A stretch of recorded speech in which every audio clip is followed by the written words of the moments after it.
Corona ने देश में एक बार फिर दस्तक देना शुरू कर दी है। ऐसे में विदेश से आने वाले सभी यात्रियों के लिए सरकार ने एडवाइजरी जारी कर दी है। बता दें कि इस एडवाइजरी को जारी करने से पहले संसद में और फिर उसके बाद पीएम नरेंद्र मोदी ने हाई लेवल बैठक की थी, जो कि ऑनलाइन की गई थी। इस बैठक में कोरोना से निपटने और इसे लेकर क्या सावधानियां बरतनी चाहिए, इस मुद्दे पर चर्चा हुई।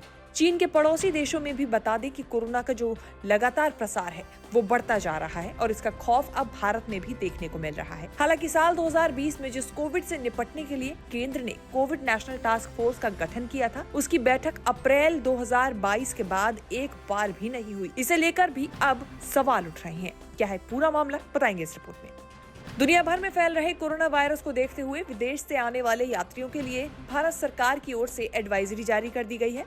स्वास्थ्य मंत्रालय की ओर से नागरिक उड्डयन मंत्रालय को लिखे पत्र में कहा गया है कि अंतर्राष्ट्रीय उड़ानों से आने वाले यात्रियों में से 2% का 24 दिसंबर से रैंडम कोरोना वायरस टेस्ट किया जाएगा। इस रैंडम टेस्टिंग से 12 साल के कम उम्र के बच्चों को छूट दी गई है, लेकिन अगर लक्षण पाए जाते हैं तो उनका टेस्ट किया जाएगा। इसके अलावा भी कुछ और बातें इस एडवाइजरी में लिखी गई हैं।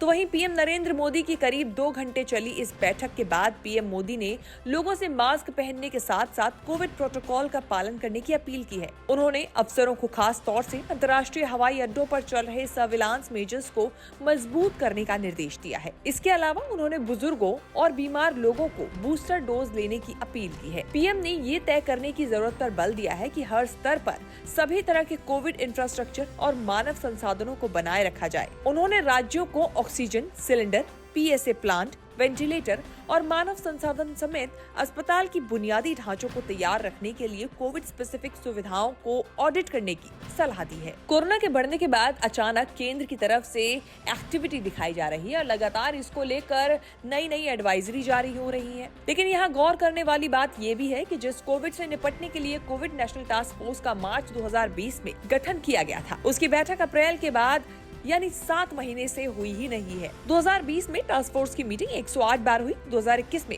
44 बार और इस साल महज 7 बार। वैसे एक बात और गौर करने वाली है वो ये कि इस 24 मेंबर वाली टास्क फोर्स के कई मेंबर्स अब तक रिटायर हो चुके हैं या फिर उस पद पर हैं ही नहीं। आईसीएमआर चीफ बलराम भार्गव भी अब उस पद पर नहीं है। आईसीएमआर एपिडेमियोलॉजी समीरन पांडा भी रिटायर हो चुके हैं। इसके सदस्य रणदीप गुलेरिया एम्स के निदेशक से किसी प्राइवेट अस्पताल को ज्वाइन कर चुके हैं। एनसीडीसी के पूर्व निदेशक डॉक्टर सुजीत सिंह भी रिटायर होकर एनसीडीसी में कंसल्टेंट के तौर पर हैं। कोरोना के लिए गठित नेशनल टास्क फोर्स की मुख्य तौर पर जिम्मेदारी महामारी को लेकर नीतियां बनाने की है, मगर अब सवाल ये कि आखिर कोविड नेशनल टास्क फोर्स की बैठक अप्रैल से अब तक क्यों नहीं हुई थी, और अब जब कोरोना के मामले लगातार बढ़ रहे हैं और विदेशों में भी इसका प्रसार हो रहा है, तो फिर सरकार एक्शन मोड में क्यों आई। न्यूज़ तक ब्यूरो।